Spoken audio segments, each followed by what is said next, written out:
Hello everyone. The objective of today's tutorial is to analyze flow past the flap using fluid structure interaction on FEBio.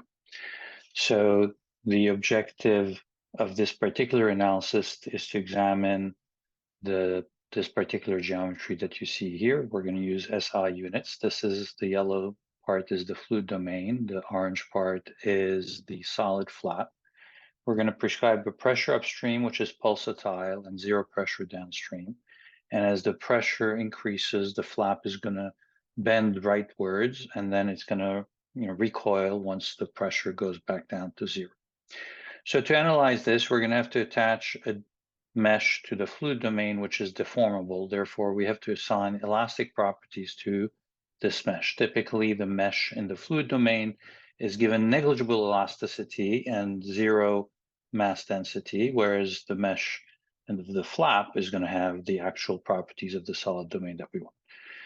But how we pick this particular mesh properties can influence the solution. We're going to also remember that we have a no-slip boundary condition around the flap, which means we're going to have to create a biased mesh around the flap. And so the elements of the fluid domain are going to be very small in the vicinity of the flap. So as the flap deforms, these elements might collapse on themselves and they might give us negative Jacobians and the solution may fail numerically. So in order to avoid this problem, we can make the elasticity of the elements in the boundary layer be slightly higher than the elasticity in the elements away. And that's what we're going to do today. So in this particular analysis, I remind you that a fluid domain in FSI analysis is a deformable domain. So we have to assign a solid material to it. So that means we have to assign the displacement boundary conditions to it. The mesh of the fluid-FSI domain must be continuous with the deformable solid domain. So it must be continuous with the flap in this particular case. And we also need to remember that a fluid-FSI traction load must be prescribed at the interface between the flap and the fluid in order to transfer the fluid traction, such as the fluid pressure and the viscous stresses that develop in the fluid domain have to be transferred to the solid. Then this interface is often a no-slip boundary, like in this particular case, it would be in the case of the flow past the flap. So now let's switch to our application, and we're going to run FEBio Studio. The version of FEBio Studio that we're running today is 2.70, and this is the version of the development version that we're using. You just need to be at this version or above in order to be able to run this particular tutorial. We're going to create a new model, and we're going to say fluid structure interactions. We're going to go to the preferences and we're going to select the units for our system are going to be SI units. We're going to create our geometry. It's going to be a simple box, and this box is going to be centered at the origin. But if we look at the dimensions from the slides that we looked at a moment ago, we want 10 centimeters wide, 2 centimeters high, and 2 millimeters thick, and we're going to say create. And then we're going to zoom in on this particular geometry, and you can confirm that, in fact, this is a three-dimensional geometry. I'm going to mesh it. I'm going to put 100 elements along X, 20 elements along Y, and 1 element along Z. So basically, in the XY plane, the elements have a dimension of 1 by 1 millimeter. And if I say apply, you're going to see the mesh. Here, this mesh thickness is not sufficiently visible to you. So I'm going to change it to the value that you're seeing here, but that you may or may not have to do this in your particular application. So here's the mesh. What we want to do is we want to use this mesh to cut out the shape of the flap. So in order to cut out the shape of the flap or partition this domain, basically I have to convert this to an editable mesh. I'm going to look at it from the front, and then I'm going to select the elements in the domain of the flap, which is going to be these elements here. And I'm going to leave exactly 4 boxes from the top in order to get the dimensions that we want. And in order to turn off the display of the elements that you see here, I'm going to go to selection and I'm going to say tag info and I'm going to say off. This way you will not necessarily see all of them. Now that I've selected these elements, I want to essentially go to this icon that says detach elements, and I'm going to call these the flap. So basically, we're going to have the flap is only going to consist of 2 elements along the width. I can rename the remaining domain, the fluid. This way it's easy to keep track of things, and I can hide the flap because now it's a separate object. The reason I need to do this is because, remember, I want a no-slip boundary condition at the bottom and around the flap and back again at the bottom. And whenever you have a no-slip boundary condition and fluid analysis in FEBio, you need to use a biased mesh. So we're going to use the boundary layer tool that you see here to create the biased mesh for these surfaces. So I'm going to select the faces. I'm going to select connected faces. And I'm going to click on this bottom face, use the shift button, click on this face, this one, and also this one. Then I'm going to use the boundary layer tool, and I'm going to say that I want to have 5 elements in the boundary layer, and I want the elements to become twice as thick as we move away from the boundary. When I say apply, you will notice that now I have a biased mesh that lets me capture the boundary layer that's going to happen.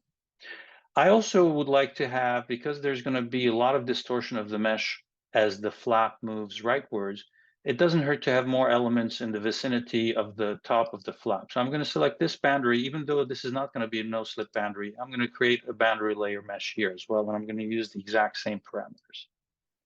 And I'm going to say apply. So now this allows me to actually generate the boundary layer mesh.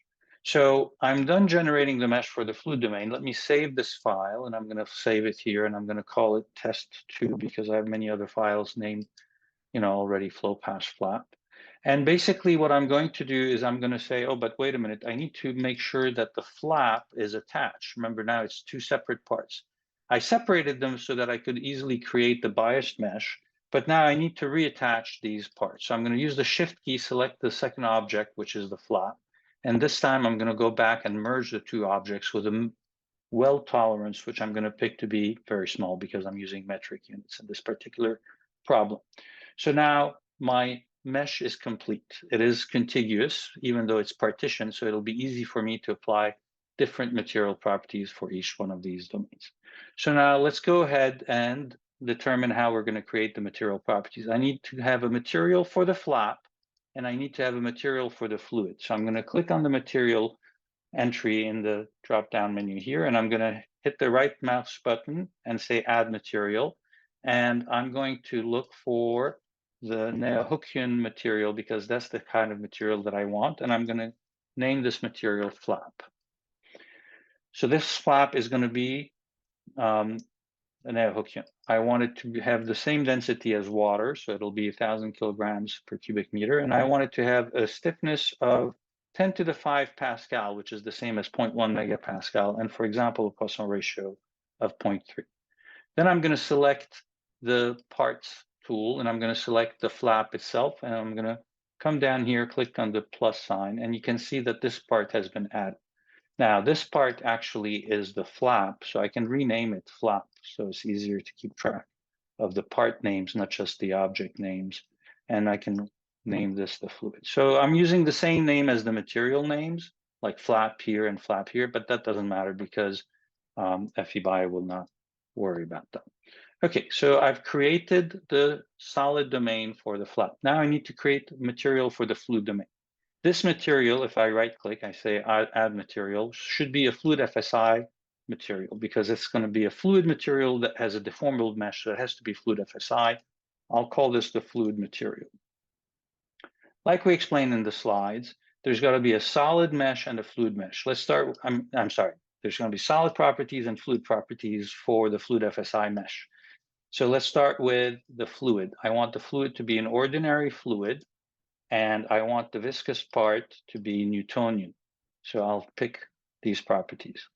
I would like the fluid to be water. So I want it to be 1,000 kilograms per cubic meter. Its bulk modulus is 2.2 gigapascal, 2.2 e to the 9 Pascal. I want the shear viscosity to be 0.01 Pascal second. The other properties I don't need to specify. For the solid, remember, I just want negligible mass density, negligible stiffness. So we're going to pick a Neo-Hookean material because that's what we normally recommend for the solid domain. This number here is the default number for all materials. I'm going to make it 0, but even if you forget to change it, it doesn't matter because FEBio will automatically set it to 0. However, Young's modulus should not be 0. It should be a finite value.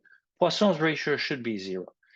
But I'm not going to assign Young's modulus here. I want to map it such that it's a slightly higher value around the flap and a lower value away from the flap, so that we can have less element distortion or mesh distortion around the flap. So for now, I'm not going to assign a value, but later I will use either math or map to assign the value. So let's leave it like that for now. And let's select the fluid domain and scroll down here, click plus. The fluid domain has been assigned. So now we have two different colors. I can save this. Now let me go ahead and create that map that I just mentioned. In order to create this map, I need to go to the tools menu and I need to create the scalar field. The scalar field is going to be Young's modulus of the fluid domain, of the yellow domain. So I got to make sure that down here, I select not the flap, but the fluid domain. I would like to hide the flap because I don't want to be confused by the presence of the flap. I'm going to right click on it. I'm going to say hide.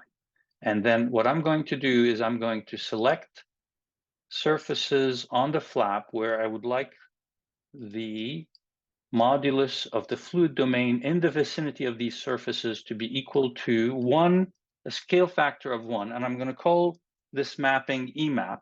I can give it any name I want. I'm calling it EMAP to remind me that's the map for the Young's modulus. And I selected these three surfaces, and I want them to have a scale factor of 1. So I click Add, and these three surfaces have been added.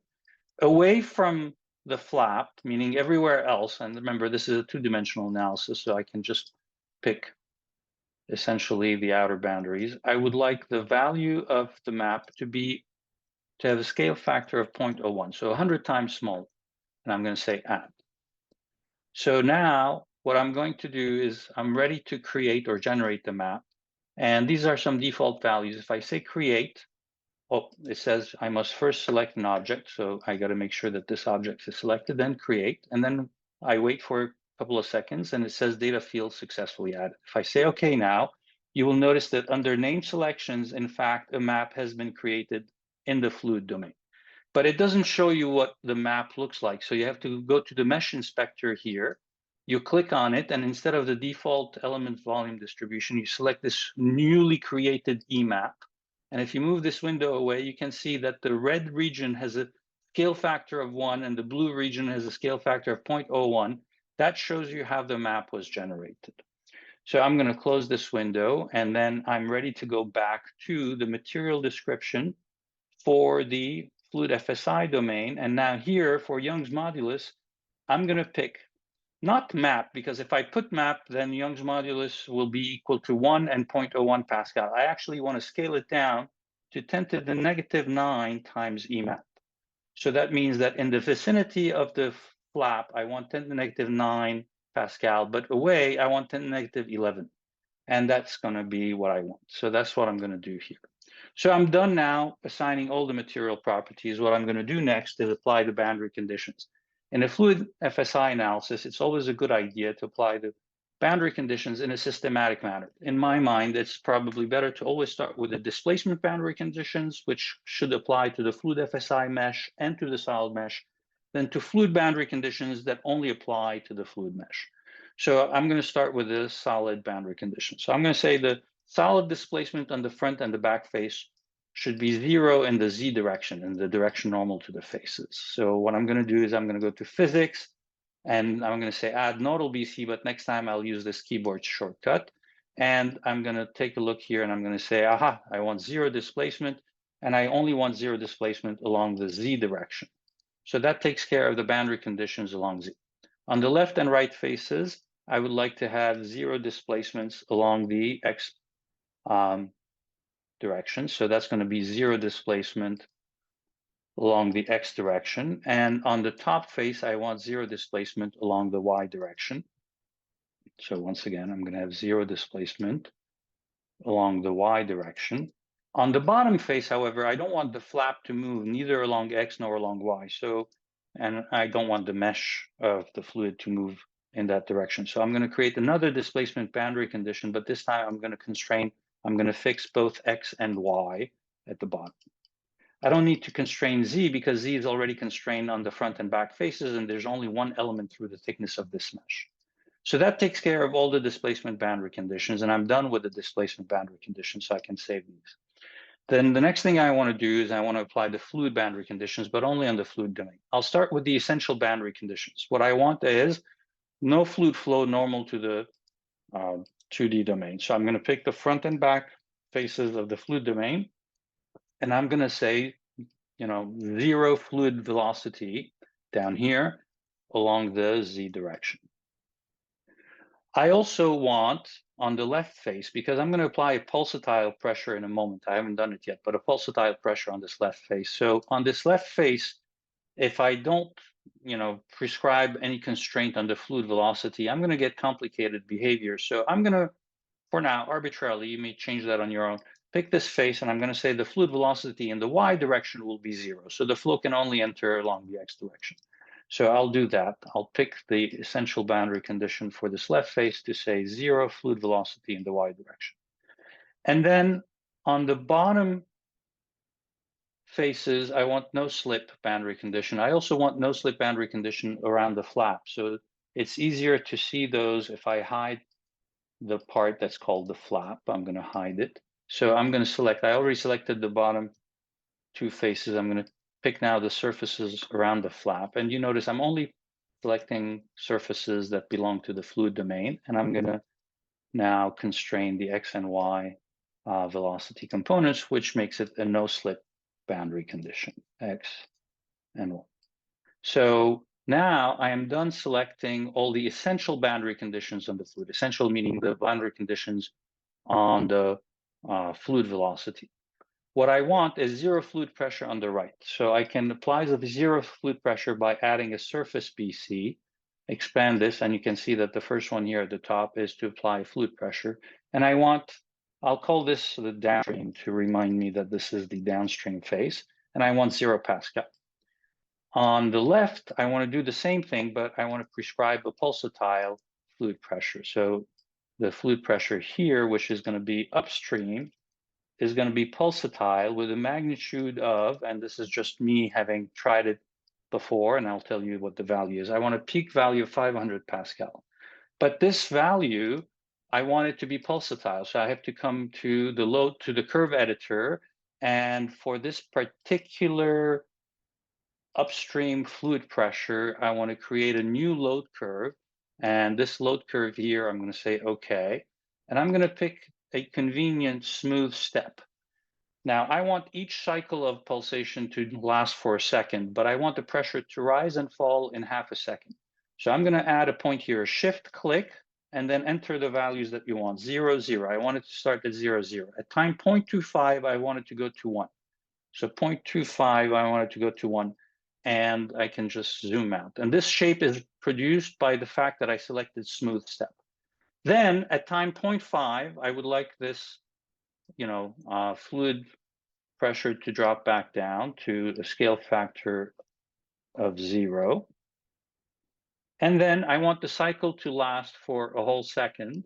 So at time 1, I'm going to put another point here, which says at time 1, I want it to be 0. So now if I zoom out, you can see that this is a full cycle. It rises to a scale factor of 1 at time 0.25 seconds, back to 0 at 0.5 seconds, and it stays 0 until 1. And then I'm going to repeat it because I would like to apply this whole pulsatile flow for 2 cycles, but I could run it for however many cycles I want. So that's how we use the curve editor. So that took care of applying the pressure boundary conditions at the inlet and the outlet. Then we have to remember that as the fluid flows past this bending flap, then it's going to probably shed vortices. And as the vortices approach this end, it's going to cause flow reversal and tangential flow. And these typically will cause a numerical solution to fail. So what we do is we add stabilization boundary conditions, which are surface loads. And when you add these surface loads, next time I'll use this keyboard shortcut. But basically, we're going to do backflow stabilization. We're going to use the default value of beta here. And then I'm going to add another one, and I'm going to say tangential stabilization. And I'll also use the default of scale factor 1.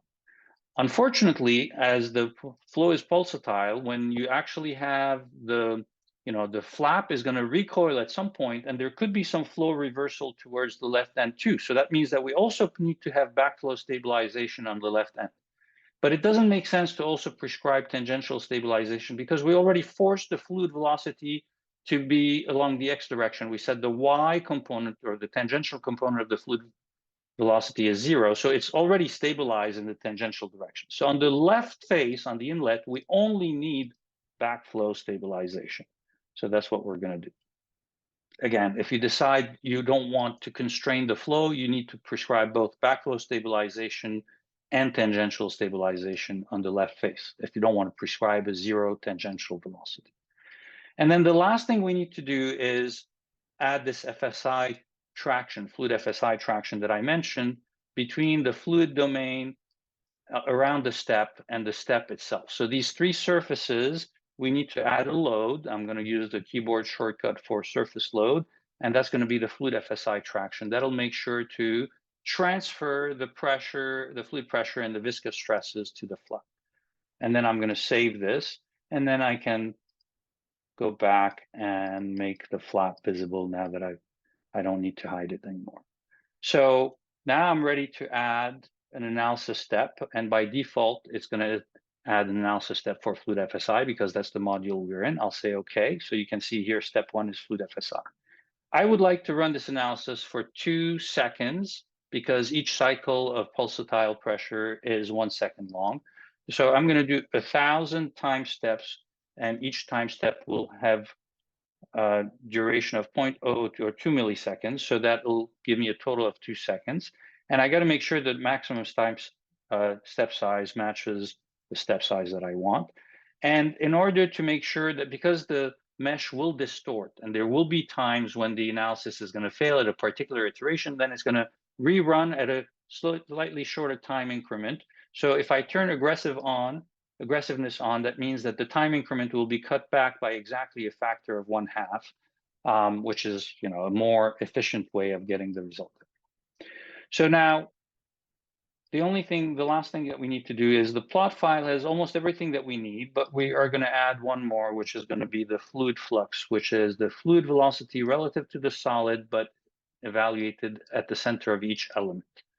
And then I'm going to save this, and I'm ready to run the analysis. When I run the analysis, I'll pick all the defaults, and I'll say run. You can see that it's going to run pretty fast. In fact, I picked the default solver, which is the Paradiso solver. There's a slightly faster solver that we can use. Anyway, I'll let this one run. While it's running, let's start to analyze the results. I can actually open the plot file while the problem is running. So I can make sure that I'm looking at an orthographic projection because it's a two-dimensional analysis. I'm going to make this window a little bit bigger. We don't need to watch the solution as it goes because it's converging nicely. You can look at the fluid pressure, for example. And remember, it's only run to about 0.11 seconds so far. It's at the time that we first loaded this. You can see the fluid pressure increases. It's in units of pascals. We prescribed 500 pascals at the left end. And you can see the flap is starting to bend, even though we haven't reached yet 500. Now, you need to remember that this mesh has a finite size, and the fluid pressure is calculated at the center of the element. So this number will never reach exactly 500 Pascal because we prescribed 500 Pascal exactly on the left face. At the center of the element, the pressure has decreased a little bit. So don't worry if you don't see exactly 500 because that's the nature of how these finite analyses are run. So I updated I reloaded the plot file, and now we're past the point where the pressure has reached its peak, which was 0.25 seconds. So now if I play it, you can see the pressure is going to rise, never exactly to 500. It's going to peak somewhere around 400 and something. But you can see that that's when the flap has bent the most. I can turn off the mesh, and you can see that there's a little bit of mesh distortion here, which is the reason why you can see that, in fact, even the numerical solution is a little off, but that's not too bad considering the huge amount of mesh distortion taking place. Okay, so this gives you the fluid pressure. You can also decide to look at the fluid flux, which is the fluid velocity relative to the solid. And you can see, of course, that in the vicinity of, well, at the no-slip boundary, the fluid velocity should be exactly 0. But the fluid flux is evaluated at the center of each element. So it's never going to be exactly 0 at the bottom. If you do the nodal fluid flux, then it'll be exactly 0, but it tends to be more noisy tends to be more noisy. It's not as pretty, but it'll be exactly 0. So it's better to look at the fluid flux rather than the nodal fluid flux. This is the, the nodal fluid flux is what the solution, the solver is solving for. But the velocity at the center of the element tends to be better behaved. Okay, so you can also choose to display the fluid velocity, the fluid flux as arrows, as a set of arrows. And if you do this, you're going to need to scale up your arrows. And keep in mind that the arrows are issued at the center of each element. So I'll pick a larger scale factor. You can see a little bit they're sticking out from the top, but in fact, you have to make the material transparent. So if you do, technically, if I put a transparency of 0.5, it makes it perfectly transparent if you're looking at it exactly an orthographic projection. But if I turn it around a little bit, you can see that, in fact, it is semi-transparent. So now, if you plot this as a function of time, so remember, the color contours are the fluid flux at this time. So the magnitude of the fluid flux is tiny in the beginning. So that scale factor that we used, you can see the arrows show up only when finally the fluid velocity is approaching 0.5 meters per second. So these arrows show you that there's vortex shedding at the tip of the flap. And right now, there's no flow reversal here, but as this vortex is approaching, you can see a lot of tangential flow. And, that's why we need to put the backflow stabilization and the tangential stabilization. Now, of course, if you made the downstream domain much longer, then the viscous dissipations could prevent these, and you could eventually avoid using backflow or tangential stabilization. But these are more general issues that might be of interest. Go back to look at the fluid pressure, and you can see now we're done with one complete cycle, so a time from 0 to time 1. And so you can see that this analysis is progressing pretty fast. You can see the flap bending, the fluid velocity picking up. Let's watch it. You can see that there's going to be vortex shedding, and then these vortices are going to slowly reach the downstream face, and then they're going to exit. But then the fluid pressure is going to go down to 0 from time 0.25 to time 0.5, and then it'll stay at 0 from 0.5 to 1, at which time you're going to see that the flap is going to recoil. Not yet. The fluid pressure is not 0 yet. It'll be 0 exactly at time 0.5, at which point you can see that now the flap is starting to recoil.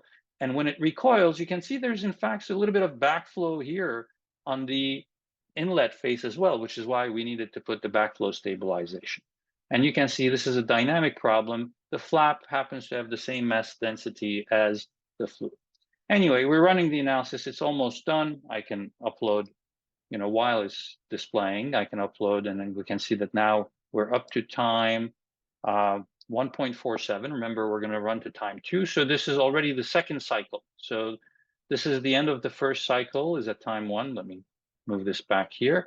And you can see that as you actually plot it, you can see that the fluid pressure is going to rise again, and the flap is going to bend towards the right one more time. The peak pressure is going to happen once again at time 1.25 seconds, 0.25 seconds after the start of the cycle. That's exactly what you see here. The flap is bending and vortex shed. The reason why we ran it for 2 cycles is to show that the settings that we picked are going to work for more than 1 cycle. It's not just that they were picked to work once, okay? But yeah, a lot of vortex shedding, this is not turbulence, this is not turbulent flow. The Reynolds number is not that high, but it's important to appreciate that there's a lot of vortex shedding. Okay, so I'm going to stop this presentation here. Of course, this file can be found in the repository. You click on the repository tab, you connect, and you're going to, it ran to completion. There were a few problems along the way, but it found the solution. It took shorter time steps. I was in the repository. Let me go back to this. And under tutorials, you're going to find the flow past the flap, and I will update this file shortly to include the model that you see here. This is an older version currently. Okay, very good. Thanks everyone for watching.